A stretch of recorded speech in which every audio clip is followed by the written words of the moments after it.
it's a great joy to have global thought leader Michael Smellie, who has given of his time graciously this year to be one of our keynote speakers for Music Exchange. And Michael, if I had to run through your whole CV, we'd be running through a CV and not getting down to any talking. And what you so kindly gave me was a wonderful talk in preparation for this discussion this morning, over 3 parts, basically. A wonderful paper that you presented in 2019 about the 7 deadly sins, and you wanted to amplify that and bring that into 2021. And then we wanted to talk about your involvement with the global organization called Global Citizen, on which you were on the board for over 6 years, and then talk about your current reality now being chair of Music Australia. But let's dive straight into the 7 deadly sins. And I'm going to go through it chronologically because the way you laid it out is so fascinating. And please remind me if I forget. I have to touch on that keyword passion right at the end. And you had some very, very interesting thoughts about that. But you mentioned early on the music industry and this love of technology. What do you mean by that as one of the deadly sins? Well, I've seen over the years too many times where music companies have thought they're technology companies. And as I detailed in the paper, there were so many failed attempts, whether it was digital compact cassette or, the various online platforms, Get Music. And, if you look certainly over my time in the industry, which goes back to 1980, there's just been a sequence of failures when music companies thought they were technology companies. And it's alluring. It's alluring. It's sexy. It's easy to understand the attraction, why people think it's great. You get all sorts of accolades from media and things like that if you say I'm the technology guy. But in the end, I don't think it's in the DNA of music companies. I think technology involves more disruptors, things of that nature, and I don't think the music companies have that in their DNA. And as I said, there's a whole sequence of failures and really no successes. And you alluded to in this paper about Napster. What in short pre-seed form was the undoing of all of that? Because that's the one thing I think people and the general public remember. Oh, Napster arrived. Yeah, look, and I made the point in that paper. For me, it was it was the biggest mistake the music business ever made. And there are a lot of people. The general folklore that surrounds Napster is that Napster was about to be the undoing of the music business. And maybe in the early stages that's correct. But what people forget is that about halfway through or towards the end of the life or the original life of Napster, Bertelsmann stepped in, a big German media company, and I confess they were my ultimate employer at the time, the owner of BMG. And they, with the stated intention of turning Napster into a legitimate file sharing service. And at the time they offered the record labels and the publishers share up to 50% shares in the business. And for reasons which I think defy logic, and particularly with the benefit of hindsight, defy logic, the labels turned them down. Had they owned 50% of that one, one only has to look at what Apple Music is worth, or Spotify, or some of these organizations. It's measured in tens of billions of dollars, and that the industry would have had a share in this right at the very start. So, for me, that was the biggest mistake that the business made, was to turn their nose up at that.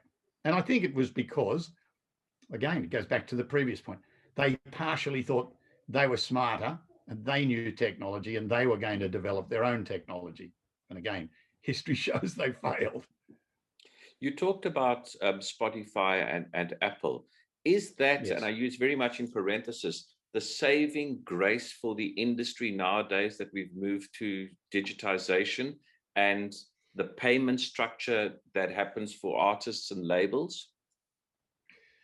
Well, you know, Martin, it's very topical to talk about, and it has been since, as I said, I joined the industry in 1980. I vividly recall people telling us in 1980 that artists and writers were not properly remunerated. And that, you know, when CDs came, they were not properly remunerated. And when whatever, it seems to me an ongoing saga. Um, and it's one of those things. I'm not sure that there ever will be a proper remuneration. I mean, if one were to look at, say, what some of the high profile writers are doing today in selling off their catalogs, you know, one would argue, well, if is giving Bob Dylan whatever it's $70 million for his catalogue, is he being ripped off? Well, you would think hardly not. He's well represented by all sorts of people, and he doesn't need the money. Well, you know what I mean. Yeah, But sure. so look, I take those criticisms a little bit with a grain of salt because they've endured forever, and it doesn't matter what the. I think it's one of those things. I don't, you know, it's you can never get enough. People will, whatever you do, it's not enough. And you know, people completely overlook. You know, it's easy to talk about. You know, these very heavily unrecouped balances that lots of artists have. But in many cases, not always, but in many cases, that's because the artist got all the money up front. So when they're not getting any revenue coming through, you know, they often forget that they were paid X hundred or X million dollars as an advance 10 years ago. Yeah. That gets forgotten in the scheme of things when people talk about artists or writers not getting paid because of an unrecouped balance. Well, in many cases, not all, I know, I accept. And I accept, by the way, I accept fully. There are some, as there always was, you know, there are people who have taken advantage of artists, always. I don't think that's a modern phenomena, you know. I think it's a matter of record that Colonel Tom Parker sold Elvis's catalog for $30,000 or $40,000 or something like that. I think 40, I think was the number. Yeah, you know, that, and I don't think Elvis got a share of that at the time. Was that a good deal? Well, you'd look back and say that was a good deal. That was a good deal for RCA Records at the time, you know. But so, you know, it's been an ongoing thing, and I think it's constantly evolving. That's the other issue, is that, you know, the deals that are done today are completely different than the deals that were done 20 years ago, and they'll have to keep evolving. I do say, though, to be clear, I do think, and it was one of my deadly sins, is that particularly record labels, I think, have severely overcomplicated the whole royalty issues. But by the way, publishers have a little bit as well, but it's terribly, terribly overcomplicated. That's one of your second deadly sins that you mentioned, the desire to overcomplicate. Could you expand? You touched on it a little bit about publishing, and then all these different payment structures for albums, whether it's an EP or a 12-inch single, you know. Yeah, well, I mean, you know, I think there's a big temptation to prove that you're the smartest person in the room. And when you sit in a meeting with a room full of lawyers, you often realize you're sitting in a room full of egos, and they're all trying to prove who's the smartest. And so the idea of coming up with some, you know, interesting new idea is a great temptation. And it's a way where your colleagues and the other people around you go, oh, he's a smart guy.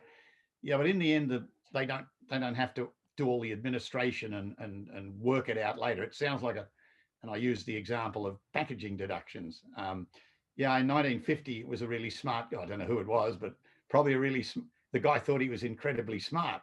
But the poor old guy in 2020 trying to do the royalty calculations tears his hair out because it's so complicated, you know.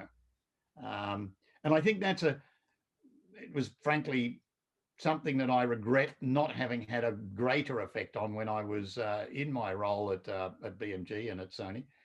You know, one of the things I really would have liked to have done would have been to simplify the whole, or start the process of simplifying. I mean, it would be a decade-long task, but But simplifying. Michael, to come in there, is that from your accounting training when you studied in that you wanted to make it simpler for the layman and the artist to understand? Because invariably artists aren't degreed people, and some of the managers Yeah. are basically fans who just work Yeah. diligently and try and build an artist up. Well, of course, that's part of there's a whole bunch of reasons, Martin, of which that's one. But one of them is that you realize from talking to managers and artists that even those with accountants who look after their work, the statements are almost unreadable. They're so complicated that even a person with an accounting background and accounting degree has trouble making any sense out of them.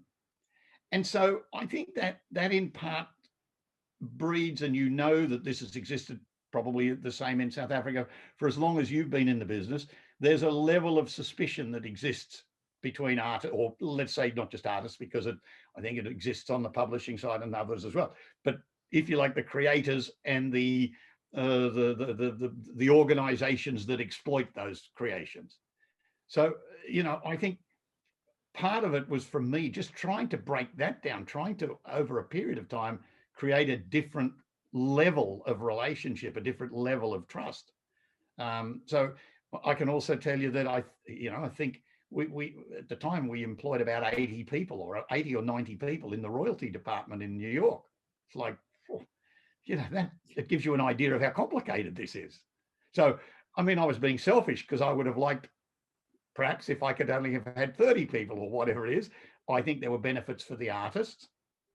And I think there was benefits for the relationship between the labels and the artists. You know, we touched on your accounting degree and that. How important was that for you, getting that university education to be able to drive you to the heights that you ended up reaching? I mean, you were the architect of the deal and the merger between Sony and BMG, which I think laid out everything for later in life, Polygram, and now we have this monster company called Universal Records. And maybe there, correct me if I'm wrong, maybe only 3 real majors: Sony and Universal and Warner's. Yeah, that's right. Yeah, well, there are. There's none. All the others have largely gone the way. I mean, there is now an emerging layer underneath of the new BMG and the Cobalt and some of them, but they're 1/10 the size of the majors. So there's a huge gap. But yes, you're right. How important was my accounting background? Probably not particularly. I think the issue from my perspective was understanding. Just hang on a second. Can you hear the background noise? No, it's gone. Sorry. Okay, good. The Waratah School of Tribe. Yeah, it's probably taken them that long since the last game. No, you know, I think it's the ability. What I learned probably was the ability to think things through, and to be, you know, like I guess that was the only thing I can say. It made me thoughtful about things, think things through, and tend not to react. I'm not a sort of a reactionary person. But probably the less so than that, other than giving it thought to structured thought. You know, probably when I look back was to be, you know, and I've said this plenty of times, to be focused on getting stuff done. And I think there's an enormous temptation in large organizations to focus on strategy. You know, and again, it comes back to, I'm the smartest guy in the room. Let me tell you how smart I am. And I think my success was that I focused on getting stuff done. I mean, not to put too much on it, but it's probably, you could probably draw a parallel with politics today all around the world. You know, far too many politicians talk about stuff and there's far too little focus on actually getting stuff done. And the argument all becomes a philosophical argument, you know. And you being very results driven. I mean, you've had that's how our relationship started. You used to come over to South Africa regularly and look what BMG South Africa were doing. And I remember the directors in Joburg saying we had to have every T and every I dotted because you wanted precise answers to precise things. You were not looking for waffle, and we'll talk about it later. This word that keeps creeping up nowadays, passion. Oh, you need passion to succeed. Yeah.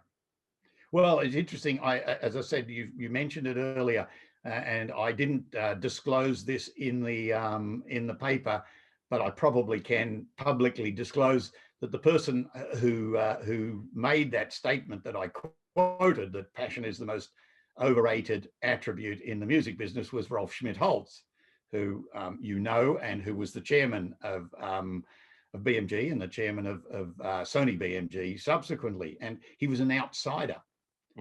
He came from television. He worked in both television and magazines. So he wasn't not creative. He didn't come from a non-creative background. He knew a lot about content creation. But I think it often takes an outsider to, if you like, call. It's too easy. The insiders all become insiders, I guess. And every now and again, you need an outsider who comes in and goes, no, this is not right, and it causes you to stop and think. And I think it's true. I observed it throughout my career. I never said it. He said it. I thought it many times, perhaps. But yeah, there are so many.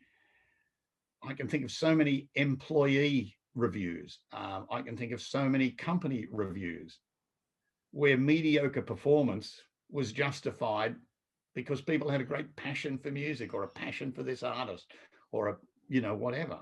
And I'm not saying you shouldn't have passion, of course, but in the end, you need to have results as well. It is a business that we're in, and you need to have a result.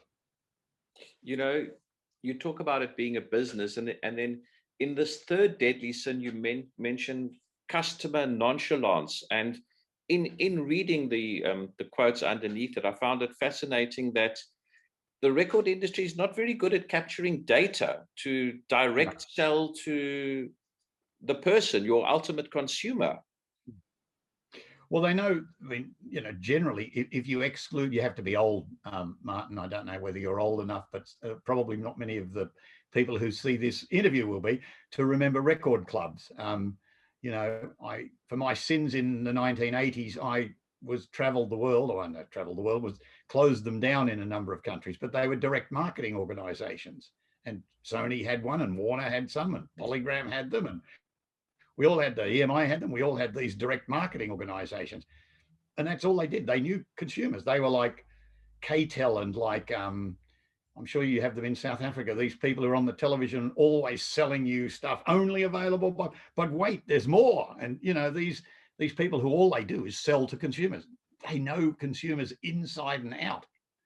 But the record labels don't. I mean, the record labels have largely never, ever, ever dealt with consumers, and every time they've tried, a la some of the online services that were attempted, they failed because it's not in their DNA. And it's obvious that, and I was involved in doing the original deal. I was very, very involved in doing the original deal with Apple for BMG. I had the pleasure, or whatever, I'm not sure, it was always a pleasure, but to have to meet and negotiate with Steve Jobs on a number of occasions. But, and I realized probably not long afterwards, we never even thought about data.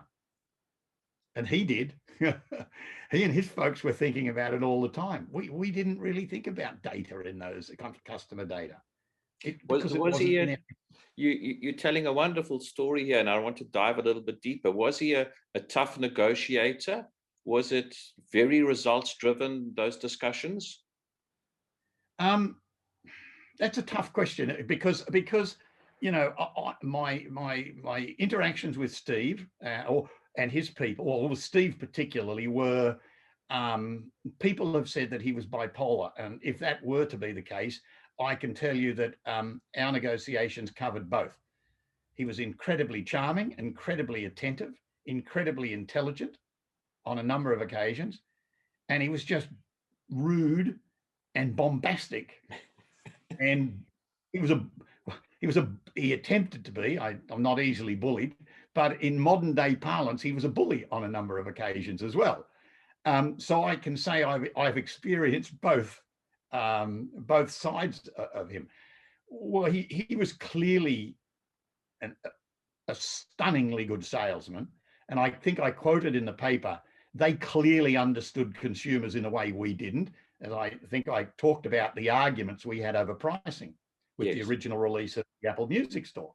And, you know, we were very, I've said it, we were all very sophisticated people. You know, we had business degrees and economics degrees, and we understood that high demand, you know, we had, if you probably remember, high price albums and mid price albums and budget price albums. So we said, well, you have to do the same. And he said, bullshit to that. I'm selling everything for the same price. Well, we argued back and forth, you know, and in the end, he carried sway. And by the way, he was right and we were wrong. You know what, because he understood the consumer. Do you like the way? Sorry, Michael. Do you like the way Apple Music is shaped now and giving the customer experience to the consumer? Me and you streaming music and that. Well, look, to be honest, no. I won't say no. That's probably wrong. Look, I think all of these streaming services are, for the moment, they're sort of running up what I think are blind alleys. I mean, and that's changed. I'm not suggesting that was the case 10, 15 years ago or whatever it was, you know.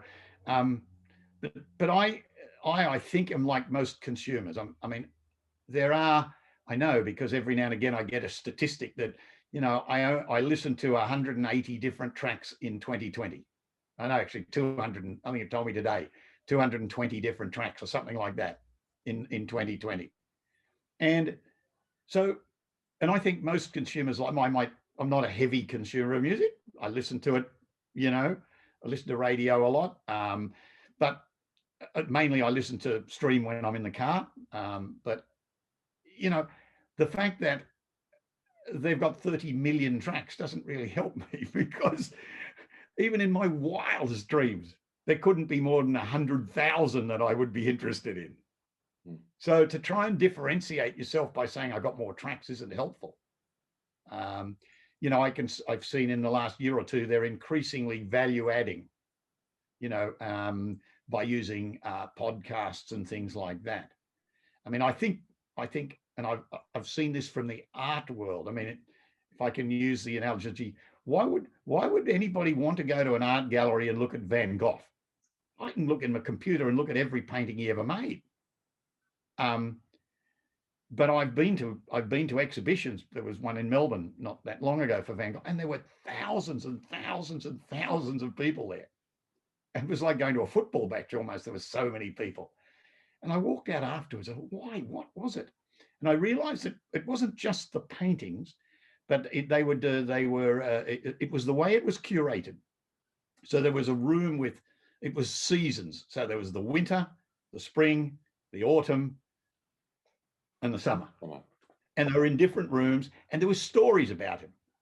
He went to the south of France in summer every year, and he painted this and did that, and here was this. Do you know what I mean? And I realized afterwards it was the curation. They weren't differentiating themselves by having 30 million tracks. It was how they curated those tracks, how you brought them together, and not just with artificial intelligence. It had human experience. It had human interaction. And I think, you know, to me, that's the big thing that's missing. And there are some, and I don't say missing entirely, but for me, the next phase in this is curating all of this music. You know, in a way that DJs used to do.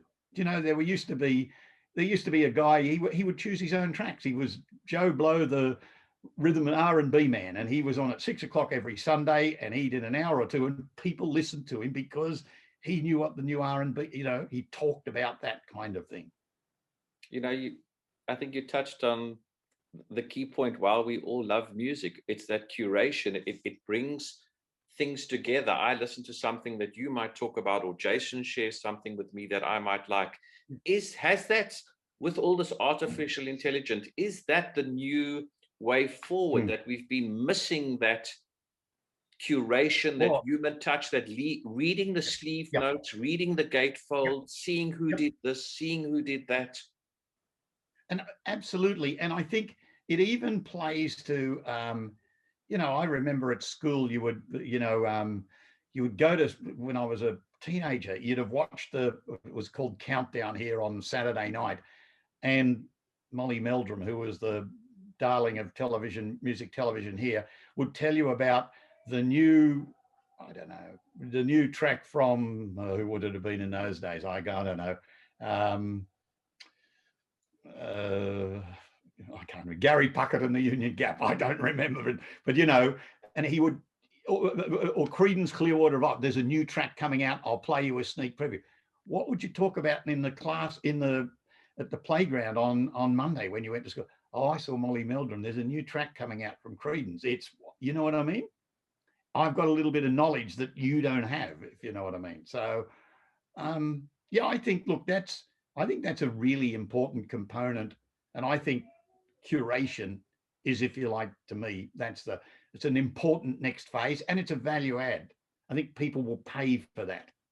And it's differentiation. If you look at whether all the broadcasters, Netflix, even what they tried to do in football last night, yesterday in Europe, it's all about creating your own content. And it should be, you want exclusive content.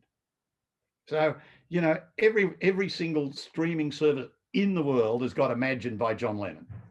Every single one has, So, but if you've got one that talks about, John Lennon, how he wrote it, where he wrote it, what he did with it, that differentiates, and it's exclusive, that differentiates your service. So that's what artists need to do as well when they're putting out their music. Tell the story, dive deeper into the story of how they created, and I use in inverted commas, their hit. Yep. Well, I think that's a key component of it, Martin. And you mentioned it. We used to have liner notes. We used to have all of these sorts of things. They're all gone. Only the really hardcore fans know about this. Whereas, I liked Creedence Clearwater Revival when I was a teenager. I wasn't a mad keen nut, but I would have bought, the album and read how John Fogerty wrote Willie and the Poor Boys, or whatever it was at the time, So I as a sort of an amateur fan, I had certain knowledge. I didn't have to be a really avid fan about it, So, so I think it's a big value add. That if I was, what's the difference between Netflix and Prime? Well, the fact is they've all got exclusive content. I mean, or I don't know who you have, Sky, but they all have exclusive content. That's what adds value. If everyone in South Africa could play the rugby, well, the rugby's not worth anything. Yeah. No, it's a huge point you make, and I think it's something that we forget. And it moves nicely into the segue where you talk about in your 7 Deadly Sins, this size addiction, where every smaller record company is being swallowed up by a major, and if you could maybe explain to the viewer what a major record company means nowadays, because we touched on it earlier. They're basically three: Warner, Universal, and Sony.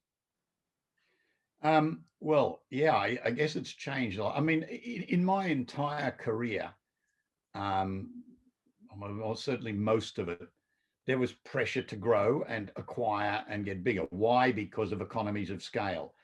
And certainly in days gone by when, in any major city, there was one or two key radio stations and they only added 2 or 3 records a week or whatever it happened to be. You wanted to be, in order to succeed, you had to be in that group. And it was very hard if you're on the outside. So it was very attractive to go to some of these smaller labels and say, well, if you want you need our promotions team, because frankly, they're not going to add your record, or you want it on MTV this way. They're not going to add it. We've got the push necessary to get it there. And so it was, in those days where there was limited gatekeepers, having size was a real big advantage. And so, for much of my career, we acquired and merged and grew and acquired and merged and grew. But I think the raison d'etre changed. And I think what's more important now is, and I use the word because lawyers have all sorts of problems with using words like dominance, but I think it's being significant in market niches. Now that can be in musical styles. By the way, it could be geographically. You could be, I want to be a significant player in jazz music, or I want to be a significant player in contemporary music in South Africa, for example. And I think what's the power in the future is less about the absolute size and more about the importance within the niches, your ability to move the needle in the niche. Because I think if you are driving in the niches, you can make a very comfortable income and a really good living. But then would you recommend that the artists own their masters, own their publishing as much as they can to derive that additional revenue that is available? Well, look, Martin, I think there's no, I was actually having, was asked to talk to a young writer, she's only 16-year-old. She's had a song. She's got a co-write on a song that's been released in the US. And she was talking about what kind of deal to make. And I said, look, I think the kind of deal you make depends on what stage of your career you're at. I think if you go up there as a songwriter that you've never had a song published before and whatever, the idea of, firstly, you shouldn't sign a deal that's more than about 3 years long because you're mad, because your circumstances would change. And what you do at that stage of your career is different than if you're, well, we talked earlier about Bob Dylan and Paul Simon, who sold off their catalog, which sort of was the thing that you spent your whole life not trying to do. Well, but when you think about their circumstances, they're 70 years old or something like that. Rather than leaving their catalog to their to the people who look after their wills and things, they want to cash in now and deal with it. They want to give their money away, well, they'll give it their money away now. So they're two extremes. One at the end of career, where they're selling their catalog, and that makes a lot of sense. But you wouldn't advise a young writer, who's just had a thing, to sell their catalog early on. But they might need more cash. So I think there's no one size fits all here. I think it evolves. And again, it comes down to making sure you've got, that you've got the right advice and people ask the right questions, and a lot of them don't. A lot of people, in my view, say, how big is the advance? And then the rest is, oh, you're going to pay me that much money. Fine, I don't care about the rest. Is that, I think that word, the advance, still so huge that people realize they're actually in debt, that it needs to get paid back? Yeah, well, because, and look, I can tell you, I've absolutely heard it 100 times from particularly from lawyers, but managers as well. I mean, you got to remember, managers commission these things. So if artist A, gets $100,000 advance, the manager gets 10% of that, right? If the manager gets, if the artist gets $5,000 a year, the manager gets 500. But the artist might change managers in 2 years' time. So the managers are all motivated, and often lawyers, they want a big lump up front because they want to cash in, because there may not be a future. So I think that's why it's really important to look at your circumstances and make sure you're well advised. And you know, I'm of course Bob Dylan and Paul Simon are very well advised, very well, you know, and their circumstance and what they've done seems to me to make eminent sense. But you know, the difficult thing with young artists is having competent management, and I refer to this as well in that paper. You know, having people who have your interests in mind, who have the long view in mind, and who really know what they're doing. And I can tell you, there's an awful lot of people that don't tick any of those boxes, and some of them best only tick one. You know, there's a question that was popped into me. Artists don't know or control how that advance is recovered and offset. Whoops. Martin, the internet's gone a bit odd. You've frozen. Oh. No, you're back now. You're right. Go again. The question was, artists don't know or control how that advance is recovered and offset, which is a problem. No. Well, so let's go back to what I said before. They should know it's easy. It's not easy at all. It's incredibly complicated, but it's most likely clear from what the deal says.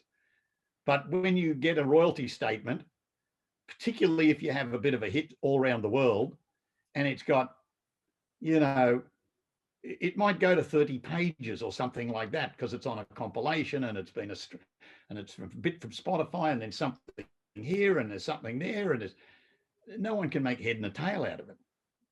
And that's, by the way, I think that's also, it goes back to what I said, that's a strong motivation for artists and lawyers to say, just take the advance. You'll never you'll never understand the accounting. You'll just never understand it. So just take the advance, you know?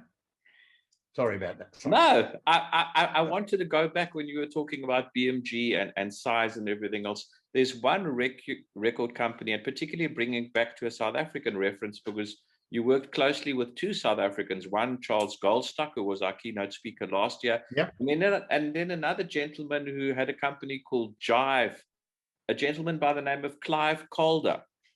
What was yes, I did.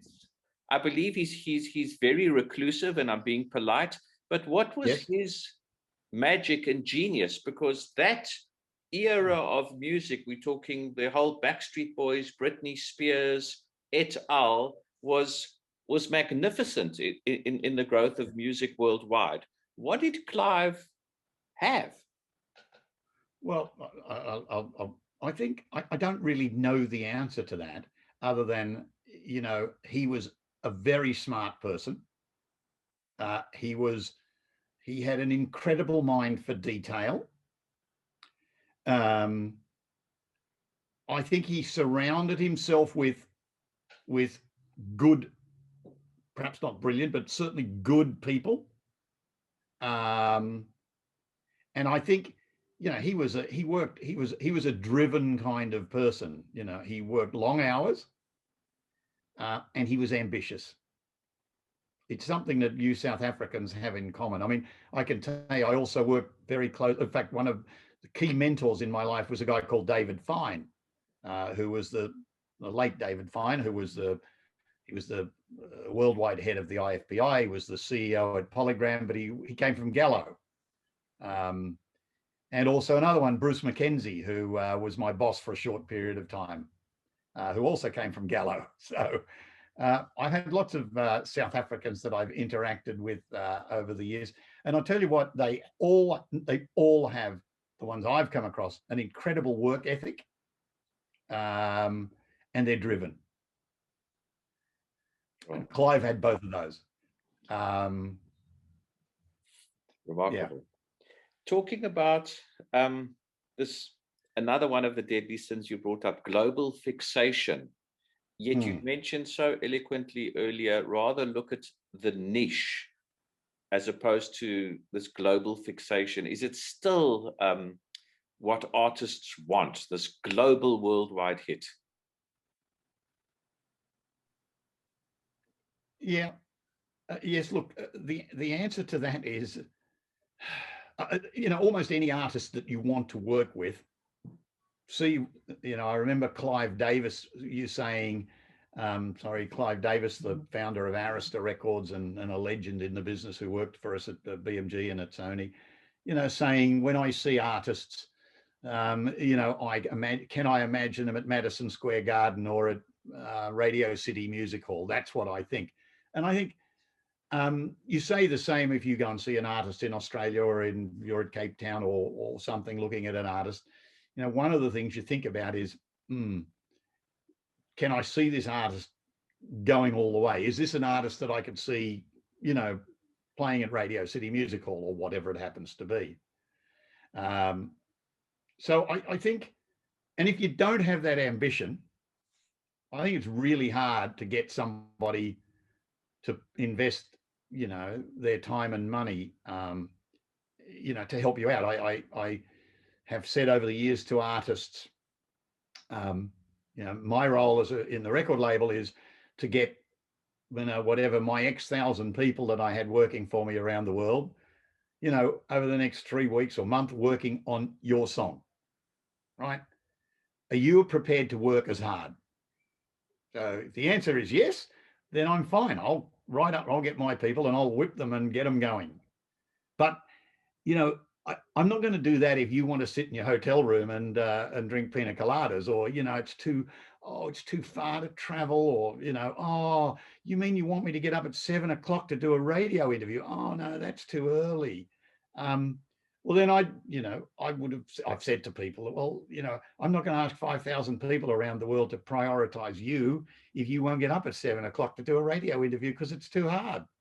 Michael, you bring that up about the radio interview, and there's a wonderful book, Music Management, Marketing and Law, by, I think, a friend of yours, Phil Graham, under Music Business Research, published by Springer. And yes, I was waiting for this opportunity to ask this question, and you allude in the interview, the limo culture. Does that still exist? And explain to us what happened in New York, because here you're talking about, I need 3,000 employees to work and to break the artist. The artist needs to actually get off their bum and do some work.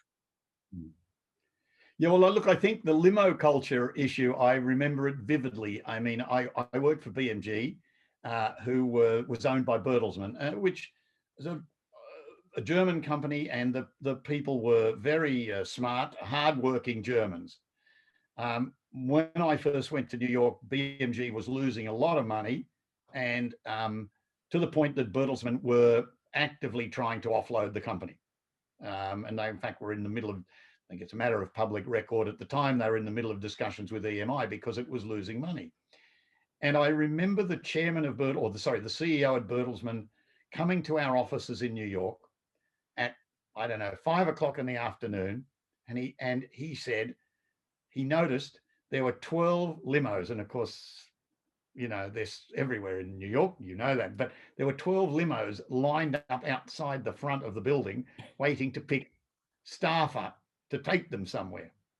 And so he basically said, how can you be losing money hand over fist?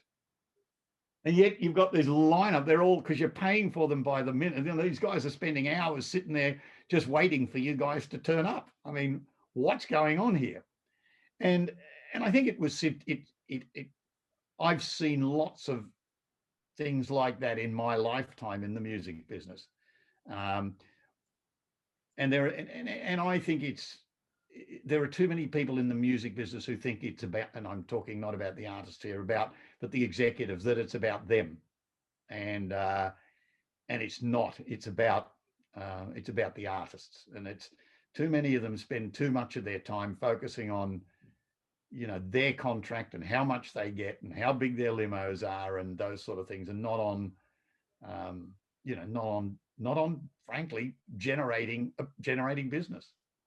What do you mean by, in one of your sins, business indifference, from a business perspective and from an artist perspective?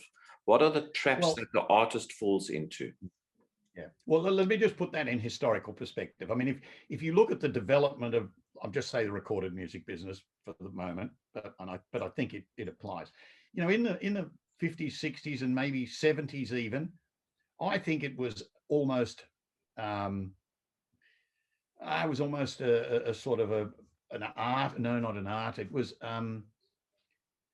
yeah, it was not a business particularly. I mean, I remember when I first went to London, you know, Polygram made $5 or $10 million or lost five. It wasn't a lot of money in the scheme of things.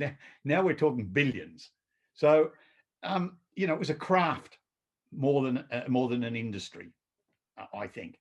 And what's happened over time, it's grown bigger and bigger and bigger, and it's now a business. It's a big business. You know, Universal's valued at $50 or more billion now. And yeah, well, these people just the other day, these people selling catalogs, they're not selling them for $100,000. These are tens of millions of dollars, hundreds of millions, and you know, so there's a lot of money floating around, and I think you have to treat it that way. It's a business. There's a lot of investment, and you have to. And at the end of the day, whilst it is underpinned by creative people, it is a business. You need, you know, it's not a subsidized art form. One might argue, if you talk about, you know, in many countries, ballet and opera and things are subsidized art forms. This is a business. The contemporary music business is called that because it's a business, and you should never lose sight of that. And how does that impact the artist? Well, I guess that's something that you have to recognize. The reason you sign with a publisher or a label or whatever is to help you go from, if you like, a small business to a medium business to a big business. You know, that small, medium, and then multinational, maybe if you get global success or whatever, there's always, artists always seem to be impatient. Is that a downfall for them in their thinking? You have to do your 10,000 hours to bring in a cliche.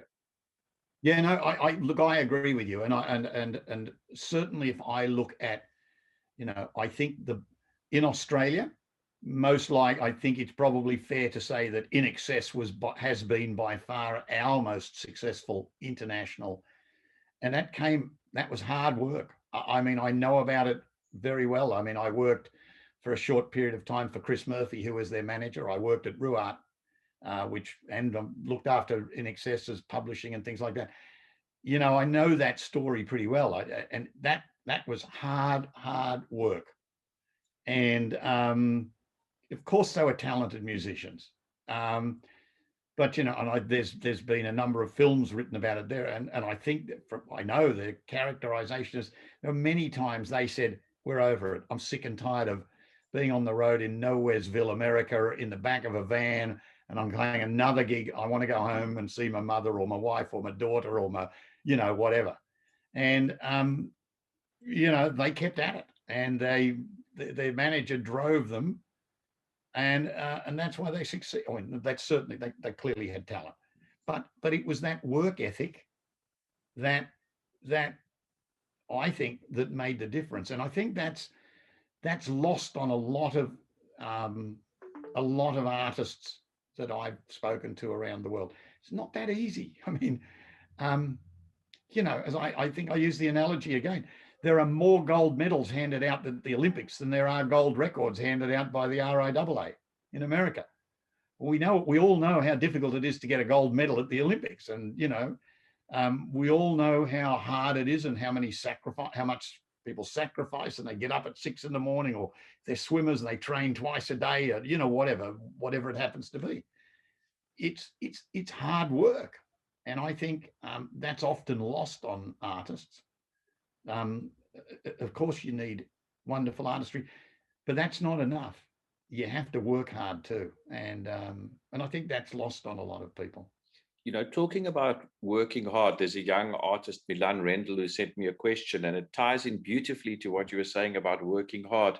So many of these younger artists are fixated on Facebook numbers, Twitter numbers, Instagram numbers. It's TikTok and its reels. Is that Mhm. really that important, all those numbers? Because are they translating into sales? In the main, no. There are clearly some exceptions. But, that one could argue, Martin, you've been around long enough to know that, I don't know, every now and again, you have a foreign language record that becomes a global phenomena, whether it's Macarena or, it comes along. So because there are a couple of exceptions, and things like TikTok have some exceptions, you shouldn't say, oh, they've had a couple of global hits, well, therefore that's a way of making global hits. Well, yes, it is. I accept that. But that's not the way. I don't see that as the way that that hits are going to be made on an ongoing basis. That's an aberration, if I can put it that way. And they'll happen again. It'll happen again. But I don't see the fundamental nature, at least. I mean, I can't look 50 years into the future. I probably can't even look 50 minutes into the future. But look, I think the fundamental nature of how artists are discovered and promoted hasn't dramatically changed in my lifetime. There are different tools, of course, but I think it's still the mainstream media that is more impactful than social media. And again, not to ignore social media, I don't at all. Um, but I think it's important once you're established.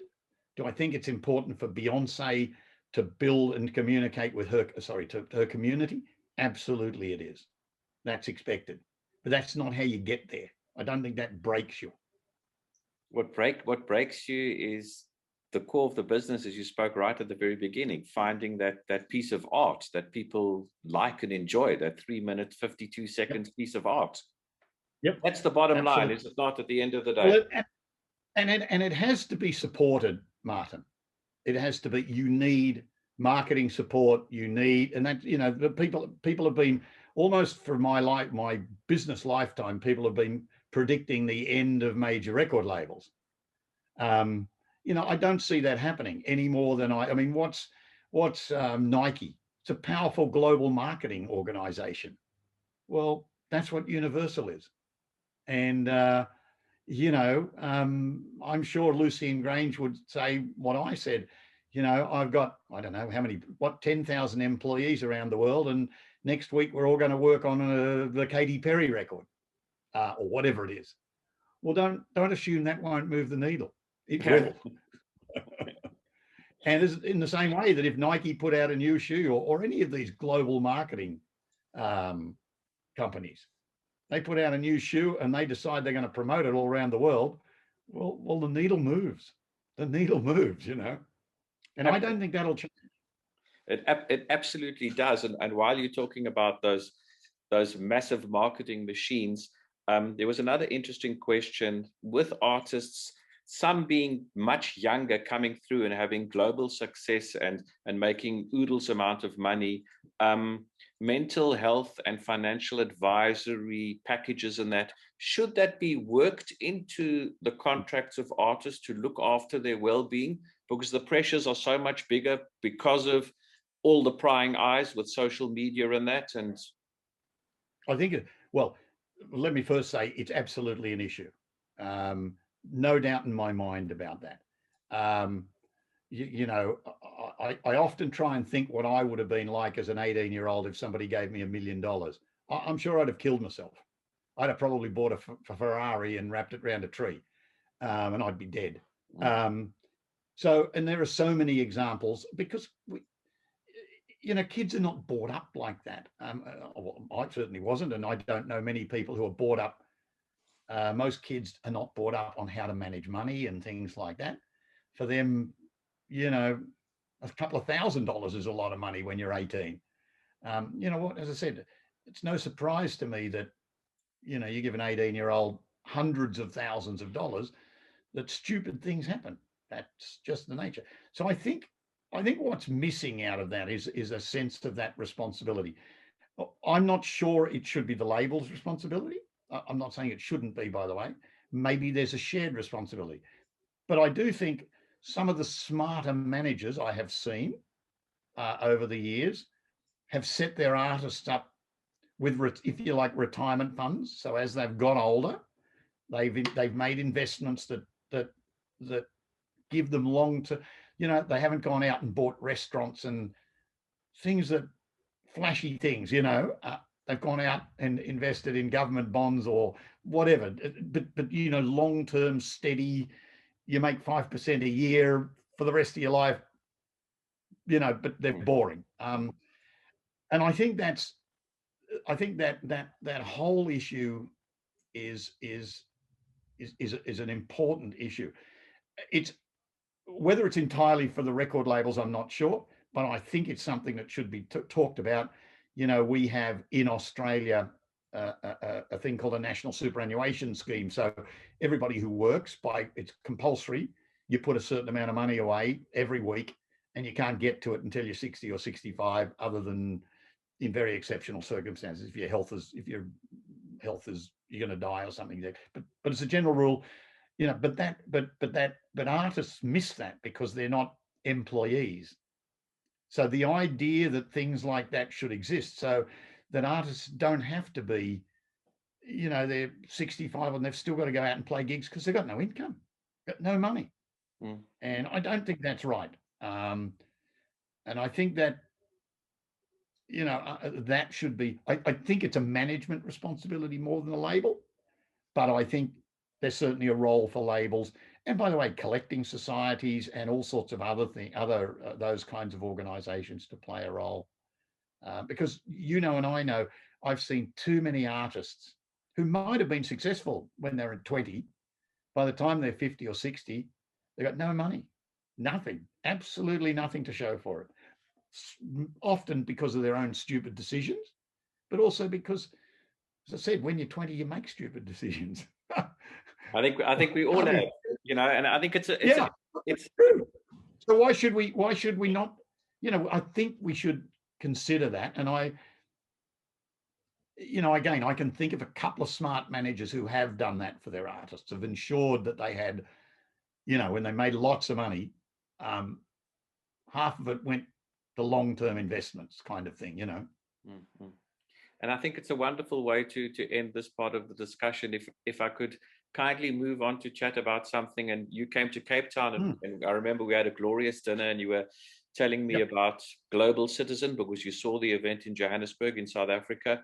Yes. What made you get involved in Global Citizen, and how did they approach you? I went to a presentation that I could say in retrospect, I was misinformed. They told me it was about one thing, and it wasn't. It was a couple of the founders of Global Citizen doing a presentation on world poverty. And I was impressed. They're impressive people. And they basically said, we want to solve world poverty. We think it's possible to do it within our generation. But the problem is, we've come to the conclusion that only, if you like, governments are the only people who can fix it. I think they've moved on to billionaires and governments. In other words, the focus for so many years has been on you or me putting in $1 a week or $10 or donating $20, $50 here or something like that to fix poverty or fix a particular thing. And they said, look, really what you need to fix this is billions. The only people who really have billions, again, at the start, were governments. And so really we want to twist government's arm, and we want to use the power of celebrity.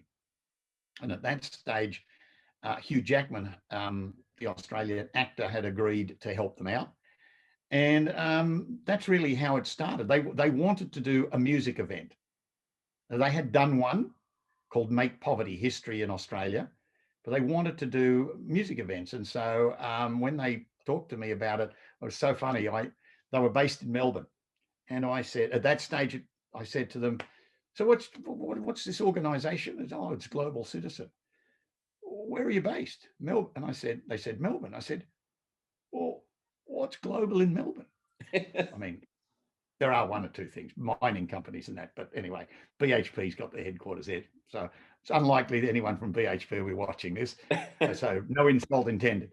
But as a general, I said, like, what are you doing here? And they said, well, what do you mean? I said, well, you've got to be in London or New York or LA maybe, or possibly Brussels even, I could get my head around, but you can't from Melbourne. So I probably was very influential in getting them to go to New York, and then helping them a little bit. Well, spent some time introducing them to some artists and managers and things like that for their first big global citizen concert in Central Park. Michael, but just to interrupt you, you opened doors for them.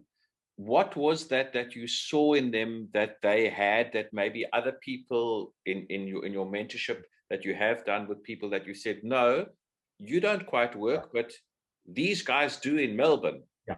They tick it. Well, what box did they tick in your right. head? Well, not the geography one, obviously. No. Very smart and very smart, charismatic, caring, committed, ambitious young people. They had a good idea, I thought. There's so much focus. I mean, it's interesting. He said, we put so much effort into, raising $50,000 when a government can write a check for $5 million, or $50 million like that. And he would say, if we were talking to him now, he realizes how stupid he was to be in Australia, because he did all this thing to raise $5 million from the Australian government, and he can raise $500 million now from the US government for the same amount of effort, if you know what I mean. So what I saw was an interesting approach. I liked the idea of, of something that would be impactful and I don't mean it, I don't mean to denigrate the many, many good people who knock on doors and collect $1 and a pound, a pound here and there, and that's important. But in the end, you want to move the needle. That was the thing that impressed me as well. And I understood quickly the power of celebrity. I mean, their idea of the concert was really simple. We're going to get Alicia Keys and John Legend, and I've forgotten who it was in the first, but those were certainly two of the key artists in the first one, Neil Young and a couple of people to stand up on stage, and we'll allow you, if you're the Prime Minister of Belgium, you can get up on stage with them, but you got to bring a minimum of $100 million with you. You can stand up there and Bono will stand beside you. Probably he's a bad example because he's so well used, but John Legend will stand there beside you and you get your moment on television, but it's got to come in big legs. And that was their business model. I mean, not a bit, if you know what I mean. That was their model, their business model. And has it been a joy to see where it's gone and your time, your 6 years that you were involved with? Yes, absolutely. And the young guys who are, I think, in their late 20s now, who are probably closer to certainly in their late, that's at least 10 years ago. So they're in their late 30s now, have grown and matured and they're now doing numbers of concerts a year and virtual concerts and, all sorts of things. I mean, the concert in Johannesburg had Beyonce and Ed Sheeran and a bunch of really seriously big artists who all came to Joburg to do the show. I mean, that's pulling power, So, it's bright young people with good ideas who are prepared to work hard. So it's almost an irresistible formula for people who you might want to mentor. I mean, in the initial thing, and you mentioned nothing about passion, but they'd come to you with already work that they had done. And I think that's what a lot of artists forget nowadays. They seem to come with cap in hand, oh, you need to help me. Whereas they'd come and said, Michael, we've done this already. Can you amplify it for us? Yeah, that's true. And that's exactly right. And it's worked. I mean, I haven't looked for a while because I stepped down from the board 12 months ago now, after I think 6 or 7 years, but 10 or more than 10 years being involved with them. But, there are literally hundreds of billions of dollars that have gone towards various aspects of poverty alleviation all around the world. And it's just a question of fact, although COVID set it back a little bit, that the number of people living in absolute poverty in the last, since the Glen Eagles meeting in the year 2000 has halved. So, that's a, I'm not suggesting that they take the credit for all of that at all, but that's certainly been involved in. They're a part of that. And that's something you can't. Doesn't matter what you think. You feel good about that. I mean, when nobody wants to see kids starving, kids missing out on school. People dying for want of a simple injection and things of that nature. No one wants that. Is that with all the work that you've done throughout your career, before we move on to chairing Music Australia, one of your proudest and finest moments where, if you look back and reflect and say, yeah, Global Citizen was fantastic to be involved. My sweat and labor capital was great. It was, although to be honest, my greatest thing that I look back on is people that, I'm very fortunate that, I know people all around the world, and I have friends, talented people, and that's the thing that my legacy is. I guess I've mentored a lot of younger people who've been successful, and that's great. And I'm still in contact with most of them, and they live all around the world in different places. I mean, guy who used to work for me in Hong Kong years ago is now the head of music at Roblox. I was communicating with him a month or two ago, how things have changed from, he worked for me in Hong Kong. God knows how many years ago, Martin, that was, but 25 years ago. And now he's the head of music at Roblox. Wow. Well, I mean, you don't know, yourself and Stuart were a great inspiration for me starting Music Exchange when you had the worldwide conference in Cape Town. I said to Stuart, I wanted to do something, and he said to me, no, but do a conference, because the music knowledge and the education is key. 10 years later, we're sitting and having this fascinating discussion that run over an hour, and we're eternally grateful, because the learnings, if we listen carefully to what you've said, there are key little roadmaps to guide your career moving forward, which we're incredibly indebted to. And I think it brings me nicely to the final point of discussion, because you wear so many caps, is Music Australia and the organization that you chair. I mean, it seems incredibly well run. The website is beyond spectacular. There's a lot of initiatives that you are doing. Is it a blueprint for other countries to sit and use and say, hang on, how do we buy this IP, and what do we do to improve our situation, particularly in a country like South Africa? Yeah. Look, I think the answer is there's some very good things about it, Martin.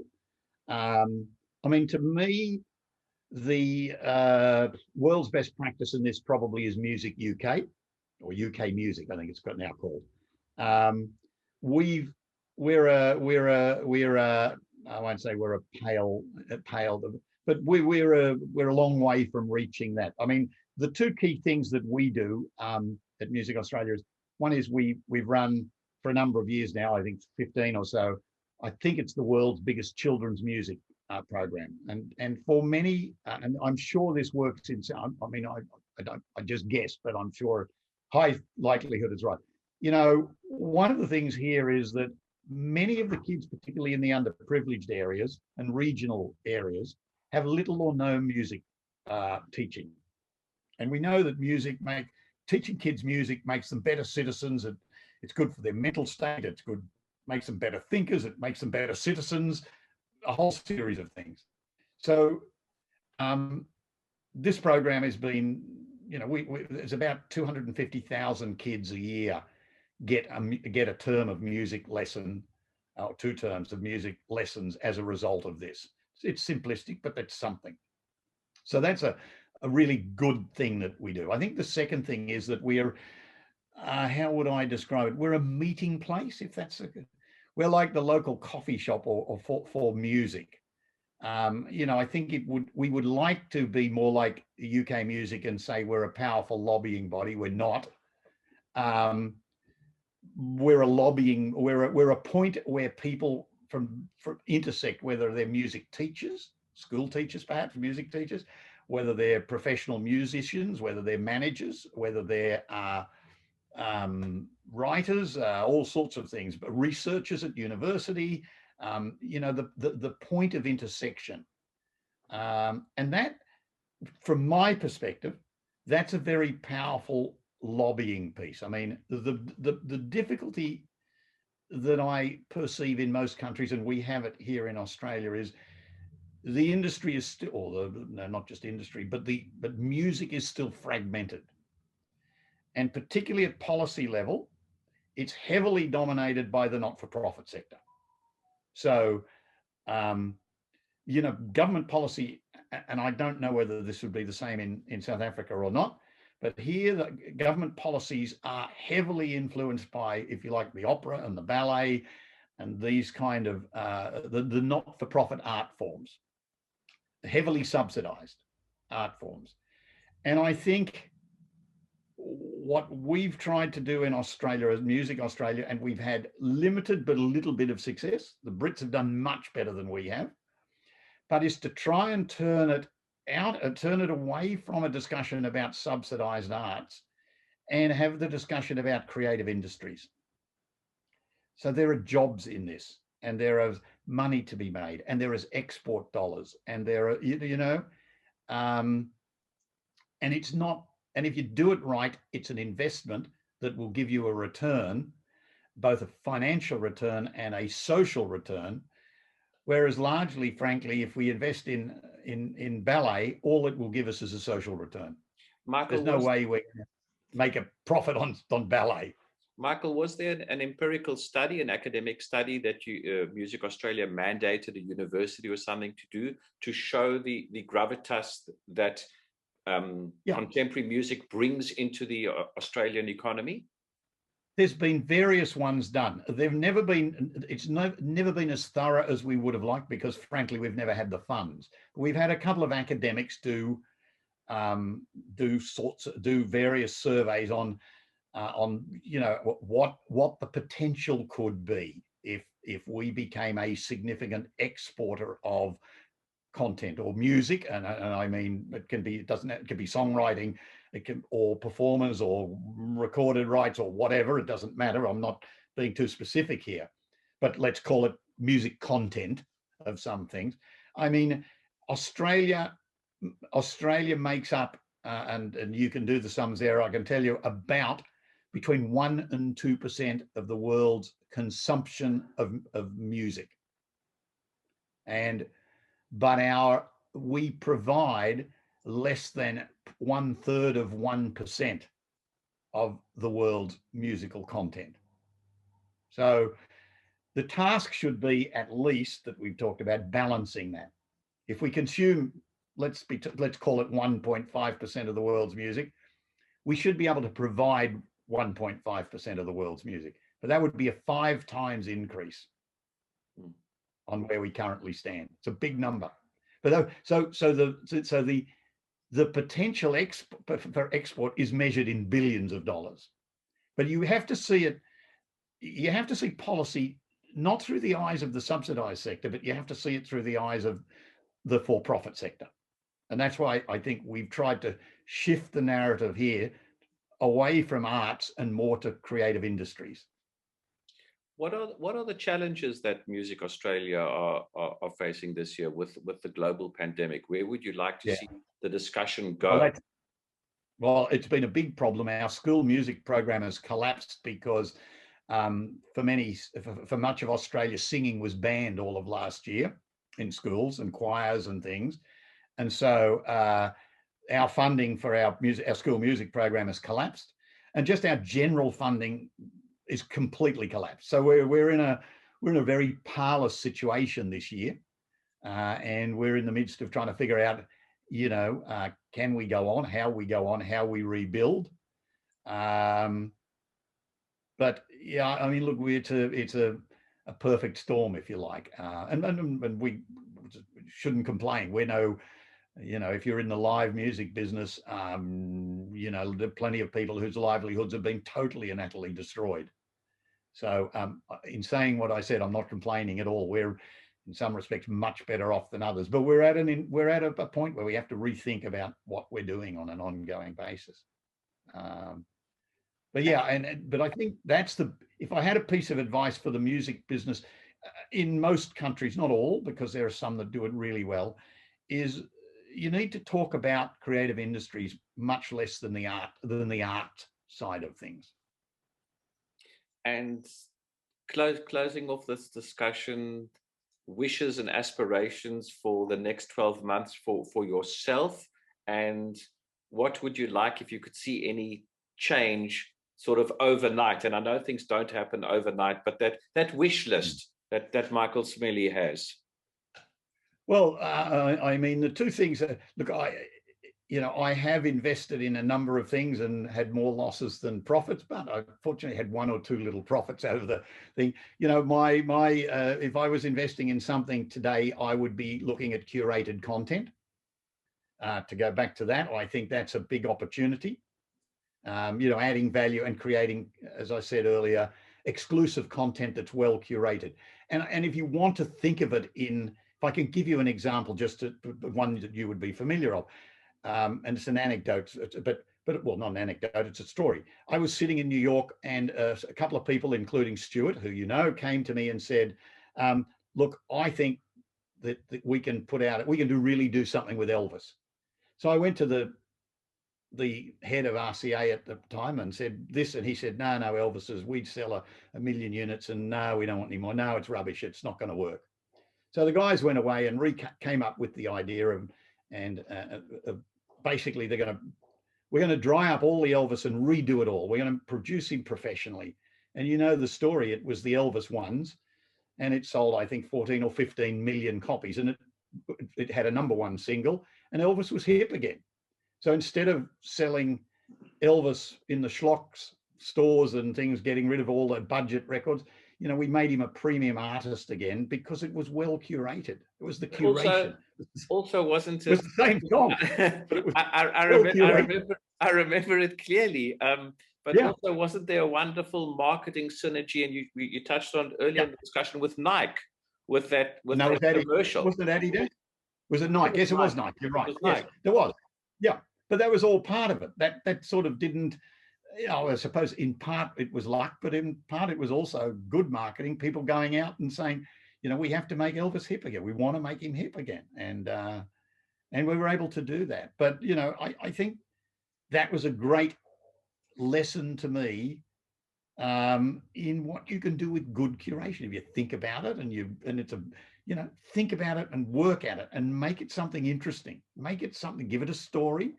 Make it something that it's not just another Elvis record with, Elvis singing whatever. Blue Suede Shoes. Yeah, Blue Suede Shoes. Yeah, there's already 100 albums out with him doing that. So, but we put another one out with it, but it was the story that went around it. There was a TV special, if you remember. There's a whole thing. There was magazines published in Europe about him, and so it was making him special again. It was the curation, the stories that went around, the pictures and things of that nature. So that probably that was it. That for me is, and I said to think the other thing is probably in the smaller and medium countries around the world, is to shift the discussion to see music as a creative industry, not as much more so than as an art form, something that you invest in, you don't subsidize. If you understand the point I'm making, that if you do it right, it actually pays you back, not just the social dividend, but actually a financial dividend. So it's called an investment. Mm-hmm. It's not called a donation or a subsidy. Michael, this has music's been incredibly powerful, and it always will be. A most rewarding hour and 20 minutes of just unbelievable discussion and thoughts. And we're incredibly grateful for the time and the expertise and the great friendship that came about with music. Yes, we have our different sports teams. That doesn't matter, but it's been a great joy. And I am going to be speaking to Stuart, to someone who we also look up to tremendously. And thank you for your time. It's been an absolute honor. My pleasure. You'll have to do it again for me when next the Wallabies win the World Cup. Unfortunately, I might not live that long to see it, but live in hope. Lots All of right, love, Martin. and thank you so Okey-doke. much. Thank you, Michael. Take All care. the best day. Bye. Bye-bye. Bye.